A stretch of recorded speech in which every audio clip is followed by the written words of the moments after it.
Doc, I'm from the future.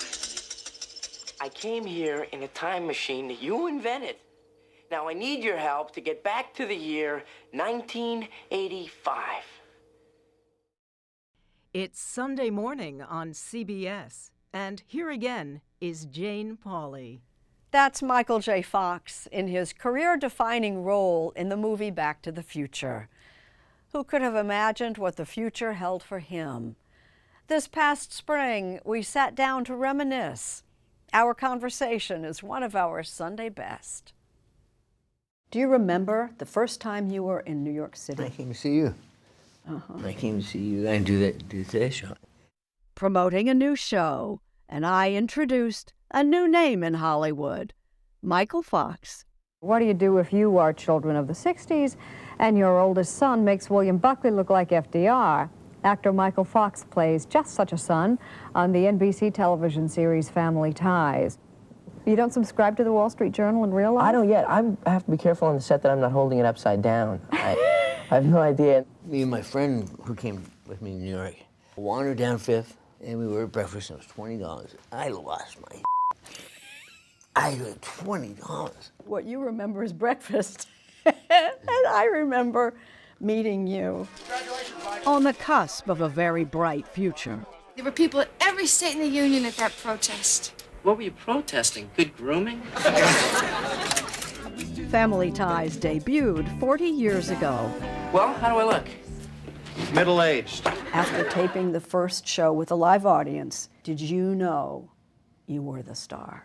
I knew it landed. He knew he'd found something, and this was the moment he found it. The name of his character was Alex Keaton, until he takes the phone. Alex P. Keaton here. I just did this ad-lib thing, and I was supposed to say, hello, this is Alex Keaton. And I just went, hello, this is Alex P. Keaton. And it became a big part of the character. Is P funny? P's funny, P's percussive. Percussive P. Parkinson's not funny, an incurable degenerative disease. But for years, Michael J. Fox has been getting a laugh. Parkinson's is a gift. It's a gift that keeps on taking, but it's a gift. Every time I see you, I can see it's taken a little bit more of something. It's been 30 plus years. There's not many of us that had this disease for 30 years. Half his life. Yeah, it sucks. It sucks having Parkinson's. As millions know too well. For some families, some people, it's a nightmare. It's a living hell. We have to deal with realities that are beyond most people's understandings. Fox is first to say he has advantages. My life is set up so I can pack Parkinson's along with me if I have to. But at some point, Parkinson's going to make the call for you, isn't it? Yeah, it's banging on the door. Yeah, I mean, I won't lie, it's getting hard. It's getting harder. It's getting tougher. Every day gets tougher. But that's the way it is. I mean, who do I see about that? Even talking comes at a price. I can make myself still, but I won't be as animated. Show me what happens if you make yourself still. As he showed us in 2017. But we're not talking. I can't even talk, I just have to move. More now than tremors and slurred speech, muscle rigidity, the exhausting jerks and twists. It's been falls and broken bones. I had spinal surgery. I had a tumor in my spine, and it was benign, but it messed up my walking. And then I started to break stuff. Broke this arm, I broke this arm, I broke this elbow, I broke my face, I broke my hand. Falling on things. Falling, which is a big killer with Parkinson. It's falling and aspirating food and getting pneumonia, all these subtle ways they get you. You don't die from Parkinson's, you die with Parkinson's. I'm not gonna be 80. I'm gonna be 80.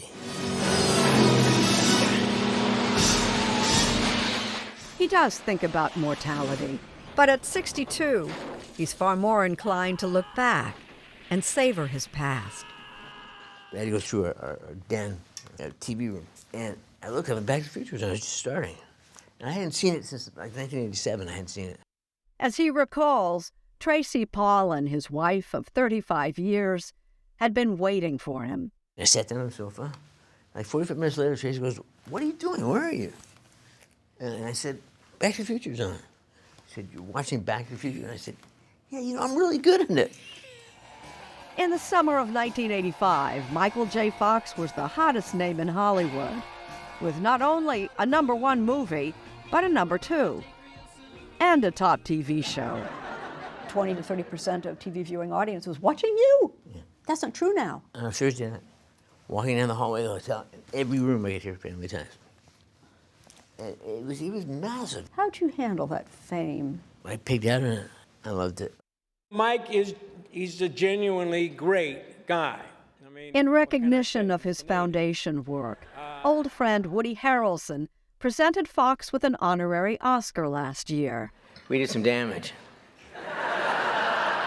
We did some damage in the 80s. You say we did some damage. We had a good time. Is it possible you did some damage? Yeah, very possible. I mean, there's so many ways that I could have hurt myself. I could have hit my head. I could have drank too much at a certain developmental period. Most likely, I think, is that I was exposed to some kind of chemical. What we say is that genetics loads the gun and environment pulls the trigger.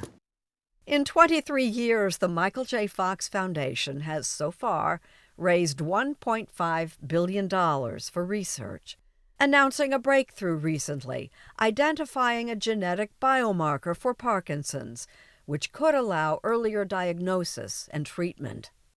This is, changes everything. I know with where we are right now, in 5 years, they will be able to tell if they have it, be able to tell if they're ever going to get it, we'll know how to treat it. It's great if you understand what I'm saying, but I'd rather you don't fall over. Yeah, I'm working on it. Yeah. The child I love best is one I'm with at the time. My kids are great. I love being with my family. You know what? You could put a little bit of this in there. His family all appear in a documentary about Fox. The story of me, take 2. His life. What did it mean to be still? I wouldn't know. I was never still. His career. Wait a minute, Doc. Are you telling me that you built a time machine? And, of course, Parkinson's. It's called Still. What does still imply, evoke? I can never be still until I couldn't be still. And still has other meanings. Still here. Endurance. Still committed. I'll take them all. Good. Stop and reset. And we see it all. There you go. Losing his footing. All right, yeah, okay. Thank you. But not his dignity or his sense of humor. Nice to meet you, sir. Nice to meet you. You knocked me off my feet.